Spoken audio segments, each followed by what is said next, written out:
ang ugong over the weekend? First, only to God's grace. Okay, so the 2 weeks na binubuo ito and they were asking me, na-expect na yung ibang pressure. Okay. Pero I have to admit, grabe yung pressure. And to all of you, lalo sa mga mahal namin sa media, read between the lines. Read between the lines. Any pressure, negative or positive, please read between the lines. What pressure? Pressure na kumalas. Who called? Guys, tingnan niyo na-pressure na si Senador Cayetano. Kasi siguro tinawagan siya na kailangan na niyang sumali sa minority.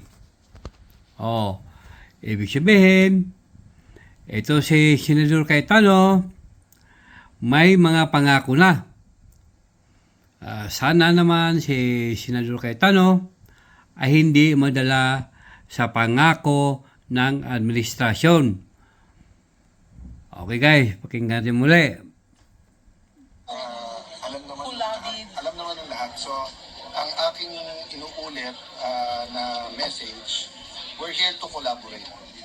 So, interdependence with the judiciary and the executive. Wala namang problema sa judiciary, but with the executive, we want to collaborate. Ano yung, especially because of the crisis, gugutom na talaga mga tao, talagang nawawalan na ng trabaho.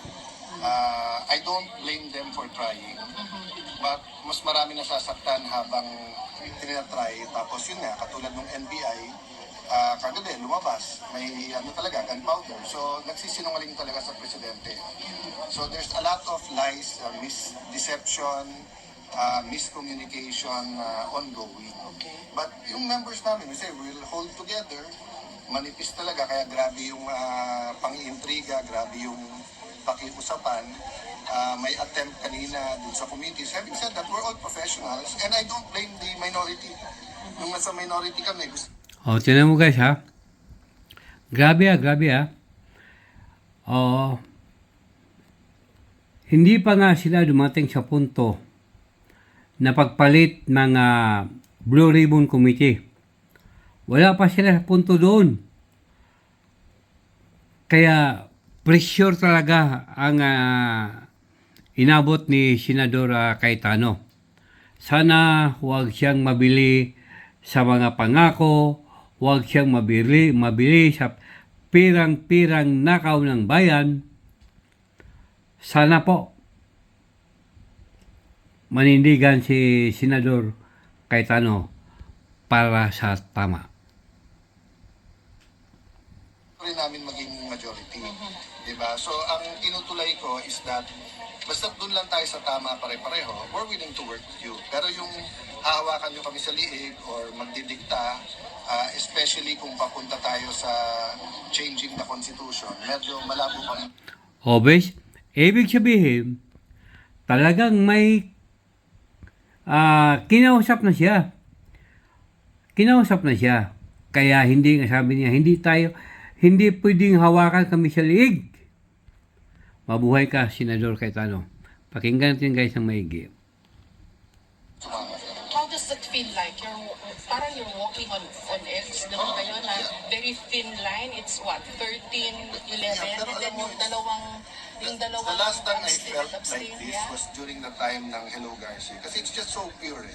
I mean, I'm not saying lahat ng decision ko ay tama. I'm as imperfect as anyone else. Correct. But it's a walk of faith. It's just, Lord, kung ilalagay mo ako dyan, lagay mo, biglang nilagay. Lord, kung tatanggalin mo ako, tanggalin mo na ako. So, I just have to make sure that every day is a day I really use to the optimum. Gamitin ko talaga yung... Tama, ibig sabihin may prinsipyo talaga si Senador Cayetano. Kaya, Senador Cayetano, mabuhay ka. Kapangyarihan na binigay sa akin ng Senate President to do good. Diba? So, yun ang mimitingan namin ngayon. What is the 3 to 7 bills that can address the crisis? So ano yung presyo, trabaho, kita, or sa energy, presyo ng kuryente, or sa agriculture, maliit man ang epekto or malaki na we can propose to Malacanang tapos itulak ng gusto. But can I, medyo medyo hindi lang kasi na-pick up because it was just one of my vlogs naman. Naparating sa akin na maraming nakapending na bagong taxes. And this is normal sa mga economists pagka ganito na may threat ng stagflation, nagmo-move sila for new taxes. Ang sabi ko, we will be open but only if mag-order muna sila ng 10% savings sa buong gobyerno. Ipakita muna natin sa tao bago natin singilin ng mas mataas na tax. Dalawa. One, nagsisave tayo, walang luho sa gobyerno. Number two, honest to goodness yung atin anti-corruption. Diba? Kasi kung mag-new taxes ka, tapos ang mangyayari, tingin naman ang binubulsa. Or mag-new taxes ka, pero tingin nila, pag tinignan, marami pang luho sa budget. This economic spending is down. Yes. So the economy is really not moving at all. It's the first time, siguro after World War II, na nagkasabay-sabay. Oil, fuel, fertilizer, geopolitical tension. So, tapos tayo kasi, 3-4 ang tama. Bakit? Marami tayong OFW eh. So each and every one na kailangan umuwi, walang sweldo yon. Pag uwi, wala na rin remittance yun. Tapos kung tinamaan ng Bahrain at Qatar sa LP sa gas, ang byproduct ng urea, which is fertilizer, na ang biggest is India. So hindi naman basta't mag-export. So mataas na, mahirap pang kumuha. So ano na eh, what do you call this? Nanganganak at damay-damay. Viral na rin yung crisis eh. Opo. So ito pong nangyari today, is this how the Senate will conduct itself? Na una, you were a Senate session, regular session, and then you convened the impeachment court, and then biglang naalis na naman yung mga I'll answer that directly, Yeah. then I just wanna thank the minority then. One, so mangyayari nito, medyo ilang linggo pa bago mangyari yan yung naka-road na araw-araw na. Bakit? Kasi may 10 days pa para sumagot ang Vice President, tapos 5 days pa, tapos pre-trial pa. So yung actual na trial, malamang yan, tatama yan naka-break, so malamang yan, maka-araw-araw kami, pero may committee hearings. Ngayon, pagka nagka-session na ulit, yun ang mas malaking challenge kasi kung tutusawa yung everyday, kailan tayo magsasesyon. Pero we will balance it. But I want to take the minority because they're statesman and professional enough. Nagkausap-usap kami na while they don't have the numbers, yung usual na proseso sa Senado, wag nating i-delay. For the record Senate po, President Cayetano, if we reverse engineer what happened nung Wednesday, tama ho ba na kulang ng communication between the GSIS and the Senate? Hindi kulang. They were not informed, you were not informed na nagbarena Hindi sila. kulang. Sinadya nila. Sinadya nila. Never, ang GSIS never nagpapasok ng NBI kung may problema sa peace and order. Police parati yun. Okay. Number 2, ibabarena mo yung pinto na lalabas yung mga senador. Isasara mo yung gate sa likod kung kailan lalabas yung mga senador. Tapos nung tinanong namin, wala daw NBI sa loob. O, bakit yung ngayon yung may pulbura sa kamay at dito sa loob ng Senate na huli? Diba? Would it have been simpler kung in-inform kayo ng GSIS na magbabayad na kami to secure pero the door? masisira plano nila. Oh, so you're Malalaman saying- namin eh. Malalaman kasi, malalaman kasi namin eh. Malalaman namin. So you're saying to at deliberate? at this point in time, the burden is on them to prove to us that it's a series of coincidences. Okay. Kasi pag ni-reverse engineer namin, plinano talaga nila na pakita sa Senate na ganyan ha. Sige, may numero kayo, nandyan si Bato, ganyan ha. Papaligiran naman namin kayo ng mga armado. Senator Gringo Nason said it best. Diba? If you are where you're Grabe, not supposed no? to be at armado ka, what do you expect will happen? SP summit po ng DOJ, sabi ni Justice Secretary Vida, coordinated daw yung move ng NBI, yung mga armed. Inamin niya na coordinated sa kanya. Anong And reaction then he niya? wants to investigate.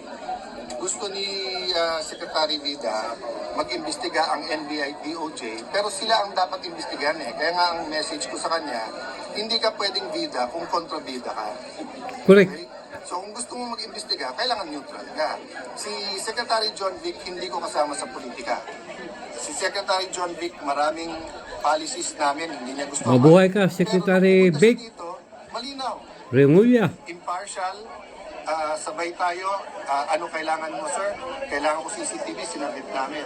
So basta't patas, payag kami. Pero wag naman yung gagawa ng storya tapos kami pa ang kami pa ang kontrabida sa huli. Isa na lang po, SP, yung inaabangan ng iba yung chairmanship ng Blue Ribbon Committee, bakit wala po? Because nga, we wanted a bigger majority and we want to move forward na hindi confrontational pero lumabas lahat ng totoo.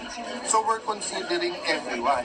We're considering Senator Marcoleta but we're also considering someone else. O sabihin ko na, we're considering Senator Pia. Diba? And then, dati, flood control lang. Now we have to investigate yung ginawa ng NBI. So, sa rules pa namin bibigay yan sa Blue Ribbon. Okay. Diba? So, it's Balik kay Marcolita yan. because Okay lang ni kay Senador Pia. of the events last week. Having said that, kung panay ganyan yung issues, kawawa ekonomiya natin, kawawa si Juan de la Cruz. So, Sir, bakit po SP hindi si Senator Marcoleta sa because all of us agree na sabay-sabay ang problema sa bansa. So, unahin ko muna, within device because no, could be yung sinabi mong bakit hindi siya, we haven't decided na hindi siya. Kung ang tanong, why are we considering others? Because from the start, nung nilagay nila ako, sinabi nilang lahat,